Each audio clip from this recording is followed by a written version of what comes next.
ER Ragesh ഡൽഹിയിൽ നിന്ന് വിവരങ്ങളുമായി ചേരുന്നു. രാഗേഷ്, ഇന്നലെ പാർലമെന്റിൽ വെച്ച സാമ്പത്തിക സർവേ റിപ്പോർട്ടിൽ പറയുന്നത് 4 വർഷത്തിനിടയിലെ ഏറ്റവും കുറഞ്ഞ വളർച്ചാ നിരക്കിലാണ് നമ്മൾ ഉള്ളത് എന്നതാണ്. അപ്പോൾ 2047 വികസിത ഭാരതം എന്ന സ്വപ്നത്തിലേക്ക് എന്തൊക്കെ വഴികൾ എടുക്കണം, എന്തൊക്കെ സ്റ്റെപ്സ് എടുക്കണം എന്നൊരു സൂചന ഏവരും ഇന്നത്തെ ബജറ്റിൽ പ്രതീക്ഷിക്കുന്നുണ്ട്. നമ്മൾ ഉറ്റുനോക്കുന്നത് കേരളത്തിന് എന്തൊക്കെയുണ്ട് എന്നാവും. ഏറ്റവും പ്രധാനം ആദായ നികുതിയെക്കുറിച്ചാണ് ഏവരും ചർച്ച ചെയ്യുന്നത്.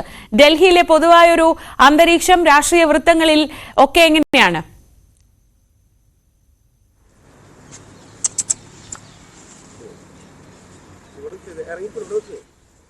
Sreeja, good morning. തീർച്ചയായും ഇന്ന് ഏതായാലും മോദി സർക്കാരിന്റെ മൂന്നാം മോദി സർക്കാരിന്റെ രണ്ടാം ബജറ്റ് അവതരിപ്പിക്കുകയാണ്. ധനമന്ത്രി നിർമ്മല സീതാരാമന്റെ 8ാമത്തെ ബജറ്റ്. ഇത് റെക്കോർഡാണ്. നേരത്തെ തന്നെ നിർമ്മല സീതാരാമൻ തുടർച്ചയായി ബജറ്റുകൾ അവതരിപ്പിച്ച് റെക്കോർഡ് നേടിയിരുന്നു. കാരണം മൊറാർജി ദേശായി ആയിരുന്നു തുടർച്ചയായി 6 ബജറ്റുകൾ അവതരിപ്പിച്ചത് 1959 മുതൽ 64 വരെ. ആ റെക്കോർഡ് നിർമ്മല സീതാരാമൻ മറികടന്നിരുന്നു.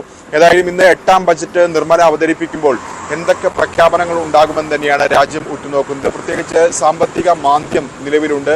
അപ്പോൾ അത് മറികടക്കാൻ എന്തൊക്കെ പ്രഖ്യാപനങ്ങൾ ഉണ്ടാകും, പ്രത്യേകിച്ച് ഇടത്തരക്കാർക്ക്, എല്ലാ വിഭാഗം ജനങ്ങൾക്ക്, അതുകൊണ്ട് തന്നെ കോർപ്പറേറ്റുകൾ മുതൽ സാധാരണക്കാർ വരെയുള്ളവർ ഈ ബജറ്റ് പ്രധാനമായും ഉറ്റുനോക്കുകയാണ്. ഏതായാലും മധ്യവർഗത്തിന് കാര്യമായി പരിഗണന നൽകിക്കൊണ്ടുള്ള ഒരു ബജറ്റ് ആയിരിക്കും ഇത് എന്ന സൂചനകൾ ഇന്നലെ തന്നെ സർക്കാർ നൽകിക്കഴിഞ്ഞു. പ്രത്യേകിച്ച് പ്രധാനമന്ത്രി നരേന്ദ്രമോദി ഇന്നലെ വ്യക്തമാക്കിയ പ്രധാനപ്പെട്ട കാര്യം ലക്ഷ്മി പാവപ്പെട്ടവരെയും ഒപ്പം തന്നെ മധ്യവർഗത്തെയും അനുഗ്രഹിക്കട്ടെ എന്ന പരാമർശമാണ് അദ്ദേഹത്തിന്റെ ഭാഗത്തുനിന്നുണ്ടായത്. മാത്രവുമല്ല, നയപ്രഖ്യാപന പ്രസംഗത്തിലും ഇക്കാര്യം വ്യക്തമായിരുന്നു.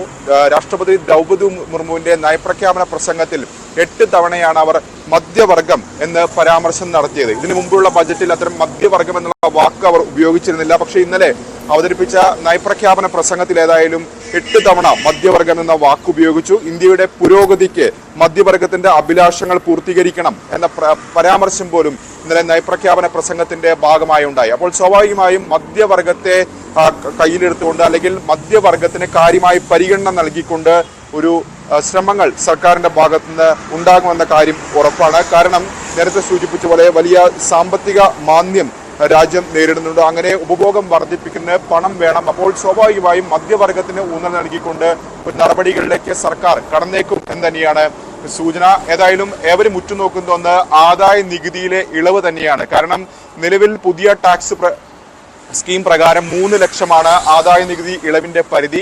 ഇതിൽ മാറ്റം വന്നേക്കും. 10 ലക്ഷം രൂപ വരെയുള്ളവർക്ക് ആദായ നികുതി ഇളവ് വന്നേക്കും എന്ന് തന്നെയാണ് ഏറ്റവും ഒടുവിലായി ലഭിക്കുന്ന വിവരങ്ങൾ. അത്തരം സൂചനകൾ തന്നെയാണ് ഇപ്പോൾ ലഭിക്കുന്നത്. മാത്രവുമല്ല, 15 ലക്ഷത്തിനും 20 ലക്ഷത്തിനും ഇടയിലുള്ള വാർഷിക ശമ്പളമുള്ള ശമ്പളക്കാർക്ക് അവർക്ക് പുതിയ ടാക്സ് സ്ലാബ് വരുമെന്നും പ്രതീക്ഷിക്കപ്പെടുന്നുണ്ട്. ഏതാണ്ട് 25% ടാക്സ് സ്ലാബ് വരുമെന്നാണ് പ്രതീക്ഷിക്കപ്പെടുന്നത്. ഒപ്പം തന്നെ സ്റ്റാൻഡേർഡ് ഡിഡക്ഷനിലും മാറ്റങ്ങൾ ഉണ്ടാക്കാം. അതായത് 75,000 രൂപ എന്നുള്ളത് 1 ലക്ഷമായി ഉയർന്നേക്കാം എന്നുകൂടി ഇപ്പോൾ സൂചനകൾ ലഭിക്കുന്നുണ്ട്. അങ്ങനെ ആദായ നികുതിയിൽ വലിയ മാറ്റങ്ങൾ ഉണ്ടാകുമെന്നാണ് പ്രതീക്ഷിക്കപ്പെടുന്നത്. ഒപ്പം തന്നെ GST, കേരളം ഒക്കെ ആവശ്യപ്പെടുന്ന പ്രധാനപ്പെട്ട കാര്യം GST അടക്കം കേരളം പല വിഷയഘട്ടങ്ങളിൽ ഉന്നയിക്കുന്നുണ്ട്. ഇത് കൂടാതെ GST സ്ലാബുകളിൽ സ്വാഭാവികമായും മാറ്റങ്ങൾ ഉണ്ടായേക്കാം എന്ന സൂചനകൾ കൂടി ലഭിക്കുന്നുണ്ട്. ഏതായാലും തീർച്ചയായും മധ്യവർഗത്തിന് ഊന്നൽ നൽകിക്കൊണ്ടൊരു ബജറ്റ് ആയിരിക്കും ഇത് എന്നാണ് പൊതുവെ പ്രതീക്ഷിക്കപ്പെടുന്നത്. പ്രത്യേകിച്ച് ശ്രീജി ചോദിച്ച പോലെ ഡൽഹി ഒക്കെ തെരഞ്ഞെടുപ്പിലേക്ക് പോവുകയാണ്. 4 ദിവസം കഴിഞ്ഞാൽ ഡൽഹിയിൽ തെരഞ്ഞെടുപ്പാണ്. മധ്യവർഗം ഏറ്റവും കൂടുതലായുള്ള സ്ഥലമാണ് ഡൽഹി.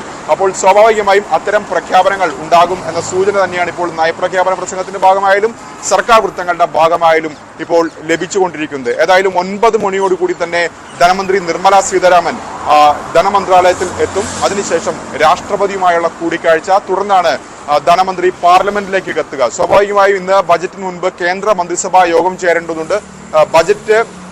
ബജറ്റിന് അംഗീകാരം കേന്ദ്ര മന്ത്രിസഭ നൽകുകയും ചെയ്യും. തുടർന്ന് 11 മണിക്കായിരിക്കും ധനമന്ത്രി ഏതായാലും ബജറ്റ് അവതരിപ്പിക്കുക. ശ്രീജ. ശരി രാഗേഷ്, ഇനി അറിയേണ്ടത് ഈ സമയം എല്ലാം തയ്യാറാണ്. നിർമ്മല സീതാരാമന്റെ ആ ലെതർ ബാഗിൽ എല്ലാം തയ്യാറാണ്. പക്ഷേ ഇനിയുള്ള സമയം 11 മണി വരെയുള്ള സമയം നമ്മുടെ പ്രതീക്ഷകൾ അല്ലെങ്കിൽ ഇന്നലത്തെ സാമ്പത്തിക സർവേ റിപ്പോർട്ട് വെച്ചുകൊണ്ട് രാജ്യം മുന്നോട്ട് വെക്കാൻ പോകുന്ന വികസനത്തിലേക്കുള്ള വഴികൾ എന്തൊക്കെ എന്നൊക്കെയുള്ള അത്തരം പ്രവചനങ്ങളിലും അല്ലെങ്കിൽ അത്തരം പ്രതീക്ഷകളിലുമാണ് ഇനിയുള്ള സമയം നമ്മൾ ചെലവഴിക്കുന്നത്.